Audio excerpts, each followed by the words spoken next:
जैसा कि हमने पार्ट 1 में देखा था, कर्बी और डैन दोनों एक अलग रियलिटी में पहुंच गए थे और अब से इन दोनों की मुसीबतें बढ़ने वाली है। अब हमें पास्ट के ईयर 1918 को दिखाया जाता है। ये वो समय था जब वर्ल्ड वॉर 1 चल रहा था। आगे हम हार्पर को देखते हैं जो एक घायल सोल्जर के पीछे पड़ा होता है। तभी उस सोल्जर को गोली लगती है और वो नीचे गिर जाता है। हार्पर उस सोल्जर के मुंह से मास्क छीन लेता है क्योंकि उसने कोई मास्क नहीं पहना था। मास्क के निकालते ही वो सोल्जर मर जाता है और हार्पर उस मास्क को पहनकर खुद को बचा लेता है। अगले सीन में हम एक डांसर को देखते हैं जिसका नाम क्लैरा था। वो एक क्लब में सबके सामने नाच रही होती है और वहाँ हार्पर भी होता है। देखने पर ऐसा लगता है जैसे हार्पर क्लारा में इंटरेस्टेड है। शो खत्म होने के बाद हार्पर क्लैरा से ड्रेसिंग रूम में मिलता है और उसे एक कर्चीफ गिफ्ट करता है। रात के समय ये दोनों एक अपार्टमेंट में झांक रहे होते हैं ताकि वो दोनों कुछ सामान चोरी कर सके और उन्होंने ये एक बार नहीं बल्कि कई बार किया था। जैसे उस अपार्टमेंट की औरत बाहर चली जाती है, हार्पर और क्लैरा घर के अंदर घुस जाते हैं और कीमती सामान ढूंढने लगते हैं। तभी उन्हें एक घड़ी के अलार्म की आवाज सुनाई देती है।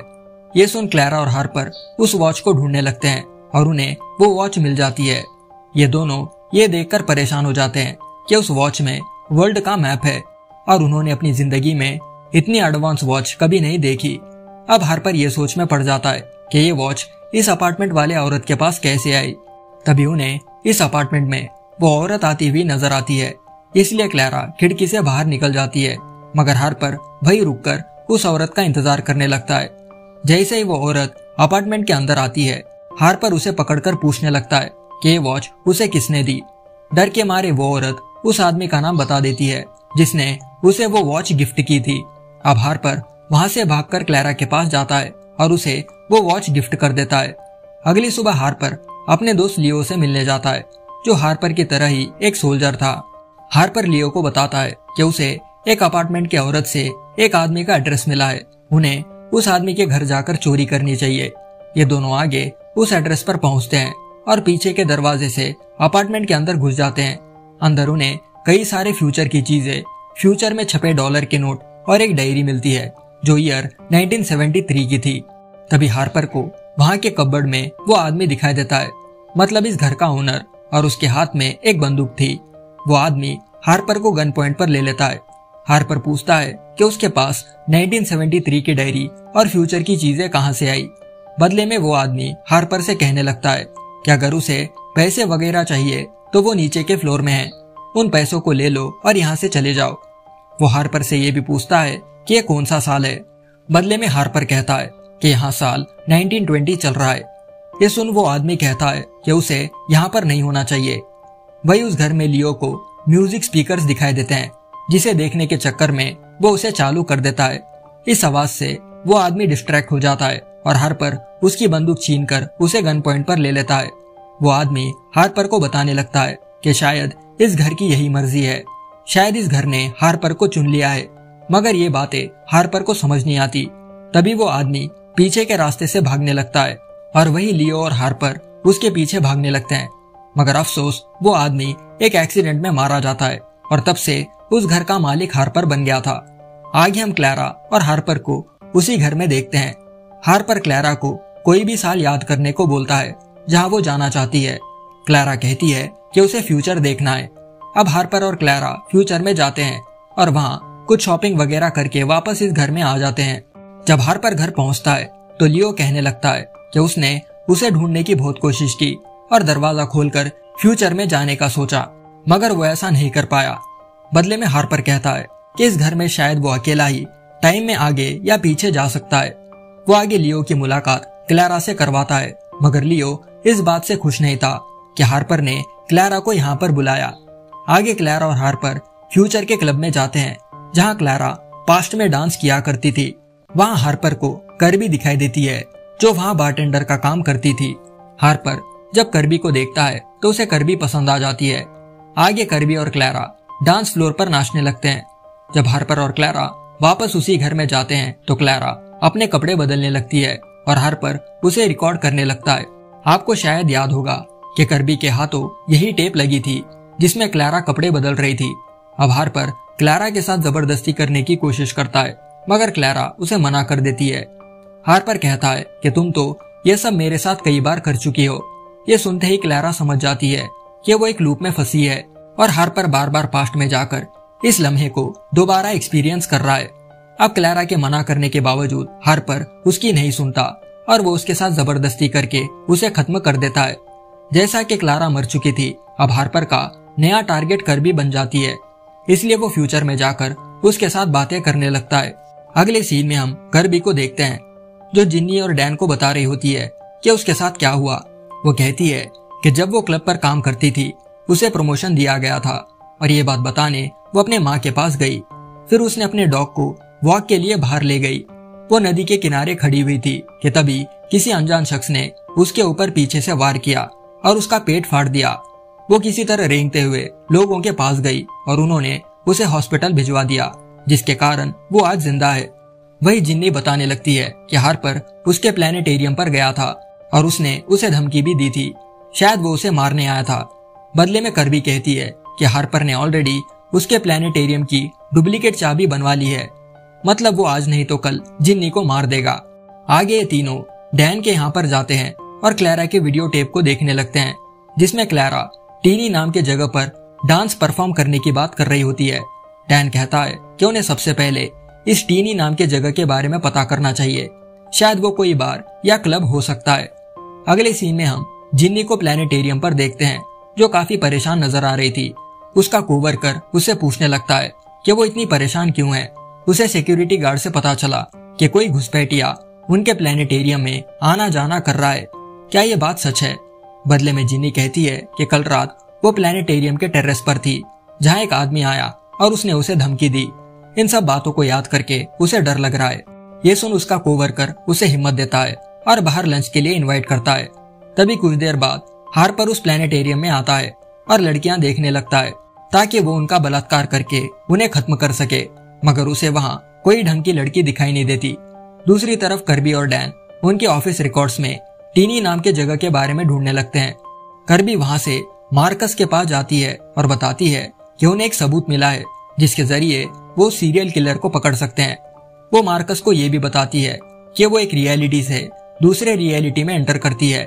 पिछले रियलिटी में वो एक सिंगल औरत थी, मगर जैसे ही वो इस रियलिटी में पहुंची उसे पता चला कि उसकी शादी मार्कस से हुई है। वो ये सब उसे इसलिए बता रही है क्योंकि वो उसे अंधेरे में नहीं रखना चाहती। यही वो कारण है जिसकी वजह से वो उसे अवॉइड कर रही है, मगर धीरे धीरे वो अपने लाइफ में एडजस्ट करने की कोशिश कर रही है और उसे थोड़ा टाइम चाहिए। इतना कहकर वो वहाँ से निकल जाती है। अब डैन और कर्बी उस लोकेशन के बारे में पता कर लेते हैं जहाँ हार्पर ने क्लैरा को मारकर उसकी बॉडी वहाँ पर छोड़ दी थी। दरअसल ये जगह एक बुचर हाउस था। उस बुचर हाउस के मालिक से मिलने पर वो इन दोनों को उस स्पॉट पर ले जाता है जहाँ पर क्लैरा की बॉडी थी। उन्हें पता चलता है कि जिस टैंक में हार्पर ने क्लैरा के बॉडी को छोड़ा था वहाँ पर रेडियम हुआ करता था, मतलब हार्पर ने यहाँ से रेडियम उठाया और जूलिया के बॉडी में दफना दिया। वही दूसरी ओर जिन्नी प्लेनेटेरियम पर गैलेक्सी और स्टार्स के बारे में एक्सप्लेन करने के लिए प्रैक्टिस कर रही होती है। उसे ऐसा लगता है जैसे कोई उस प्लेनेटेरियम के हॉल में मौजूद है और वो उसे देख रहा है, इसलिए वो डर के मारे वहां से बाहर भागती है और अपने कोवर्कर से टकरा जाती है।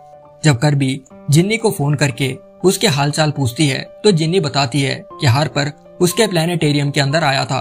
अब कर्बी और डैन उस बुचर हाउस के मालिक से उनके बुचर हाउस पर काम करने वाले लोगों के आईडीज पूछते हैं जो ईयर 1910 से लेकर 1920 तक यहाँ पर काम करते थे। उन्हें वहाँ हार्पर की आईडी मिल जाती है जिस पर उसने अपना फर्जी नाम छपवाया था जो था जॉन स्मिथ। कर्बी समझ जाती है कि हार्पर यहीं पर काम करता था क्योंकि उसके काटने का तरीका सेम वैसा ही था जैसे बुचर हाउस में लोग जानवरों को काटते हैं। दूसरी तरफ मार्कस उनके बॉस एबी से मिलता है और रिक्वेस्ट करता है कि वो कर्बी को इन सब चीजों से दूर रखे। शायद उसके दिमाग पर इन सब बातों का असर हो रहा है क्योंकि कर्बी उसे अपना पति मानने को राजी नहीं है। इन सब बातों को सुनकर एबी कर्बी को इन सब चीजों से दूर रखने का डिसाइड करती है। रात के समय कर्बी और डैन ये सोचकर परेशान होते हैं कि वो लोगों को कैसे बताए कि 1920 से लेकर अब तक के सारे मर्डर्स हार्पर ने किए हैं और हार्पर अभी तक बूढ़ा नहीं हुआ। तभी हम देखते हैं कि हार्पर डैन और कर्बी की बातें छुपकर सुन रहा है। जब कर्बी ऑफिस में जाती है तो एबी उसे अपने कैबिन में बुलाती है और उसे कुछ दिनों की लीव ले लेने को बोलती है। कर्बी को यह समझ नहीं आता कि एबी ऐसा क्यों कर रही है।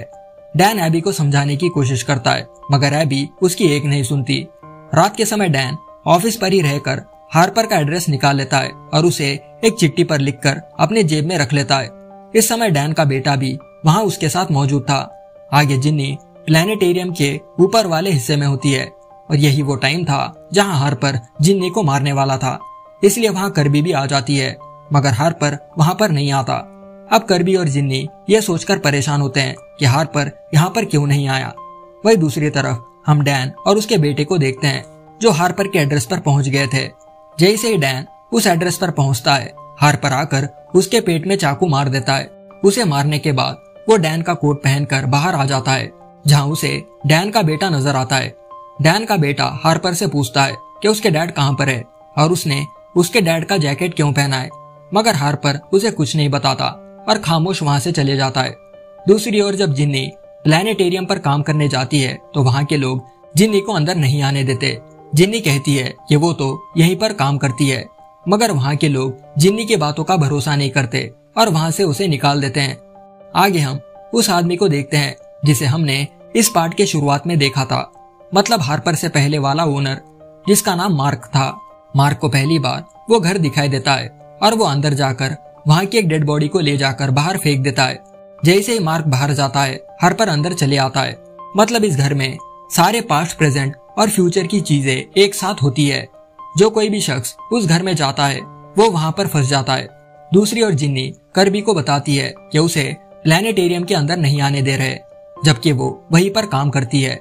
बदले में कर्बी कहती है कि शायद रियलिटी फिर से चेंज हो गई है और जिन्नी को अपना आईडी कार्ड देखना चाहिए, जिससे उसे पता चल जाएगा कि वो कहां पर काम करती है और वो कहां पर रहती है। अगली सुबह जब कर्बी ऑफिस जाती है तो वहां पर डैन नहीं होता। उसे पता चलता है कि डैन का मर्डर हो गया है और उसका मर्डर किसी पैवेल नाम के आदमी ने किया है। उसे यहाँ पर यह भी पता चलता है कि डैन और उसने अब तक जितनी रिसर्च हार्पर के बारे में की थी वो सब पानी में बह गई, क्योंकि इस रियलिटी में उस किलर से रिलेटेड कोई भी खबर उनके अखबार में नहीं छपी।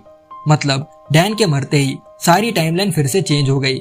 आगे हम लियो और हार्पर को बात करता हुआ देखते हैं, जहाँ लियो हार्पर के साथ उस घर में रहने की जिद करता है, जिसके लिए हार्पर मान जाता है। घर ले जाने के बाद लियो जिद करने लगता है कि वो वापस 1920 में जाना चाहता है, मगर हार्पर उसे जाने नहीं देता, बल्कि उसे खत्म कर देता है। वही जिन्नी कर्बी से मिलने उसके ऑफिस पर जाती है और एक खाली डेस्क पर बैठकर फाइल्स चेक करने लगती है। तभी वहां के सिक्योरिटी गार्ड्स आकर जिन्नी को पकड़ लेते हैं और पूछते हैं कि वो यहाँ पर क्या कर रही है। जिन्नी कहती है कि वो यहाँ उसके दोस्त कर्बी का इंतजार कर रही है, पर वहां के लोग उसे बताते हैं कि यहाँ कोई कर्बी नाम की औरत काम नहीं करती, इसलिए वो लोग जिन्नी को पकड़कर वहां से ले जाते हैं। वही कर्बी उस मेडिकल असिस्टेंट के पास जाती है जिसने डैन का पोस्टमार्टम किया था और उसका नाम आइरिस था। आपको शायद याद होगा, जब कर्बी पहली बार यहाँ पर आई थी तो उसके स्कार्स की चेकिंग आइरिस ने ही की थी। वो आगे डैन की बॉडी चेक करती है, जिसमें उसे वो पेपर मिलता है जिस पर हार्पर का एड्रेस था। कर्बी उस एड्रेस पर पहुंचती है और उस घर में पीछे के दरवाजे से अंदर घुस जाती है। जैसे ही हार्पर घर के अंदर आता है, कर्बी उसके गर्दन में चाकू मार के उसे खत्म कर देती है। अब जैसा कि इस घर में सारे टाइम लाइन्स एक साथ एग्जिस्ट करते थे, 1918 वाला हार्पर और लियो उस घर के अंदर चले आते हैं। हार्पर के अंदर आते ही कर्बी उस पर गोली फायर करती है और उसे दोबारा इस घर में ना आने को बोलती है। ये सुन लियो और हार्पर उस घर को छोड़कर चले जाते हैं। अब ऐसा करने से लियो और हार्पर को इस घर के टाइम ट्रेवल वाले पोर्टल के बारे में पता नहीं चलता और वो वहां से चले जाते हैं। अब कर्बी के ऐसा करने से डैन नहीं मरता, ना ही वो मर्डर्स होते हैं, क्योंकि ये सब हार्पर ने टाइम ट्रेवल करके किया था और कर्बी ने हार्पर को इस घर के बारे में पता चलने नहीं दिया। हार्पर के वहां से जाते ही कर्बी इस घर की मालिक बन जाती है, मतलब वो अब इस घर में ट्रैप हो चुकी है। सीरीज के फाइनल सीन में हम कर्बी को देखते हैं जो डैन से मिलने एक बार पर जाती है। डैन कहता है कि उसे कर्बी को देखने पर ऐसा लग रहा है जैसे वो उसे जानता है, मगर इसके जवाब में कर्बी कुछ नहीं कहती और हंसते हुए वहां से चली जाती है। तो दोस्तों, इसी सीन के साथ ये टाइम ट्रेवल सीरीज यहाँ पर खत्म हो जाती है। आशा करता हूँ कि आपको ये सीरीज पसंद आई होगी। अगर वीडियो अच्छा लगा है तो एक लाइक और एक कमेंट ड्रॉप करना मत भूलना। मैं जल्द ही एक और बढ़िया सीरीज के साथ लौटूंगा। तब तक के लिए bye, take care and thanks for watching.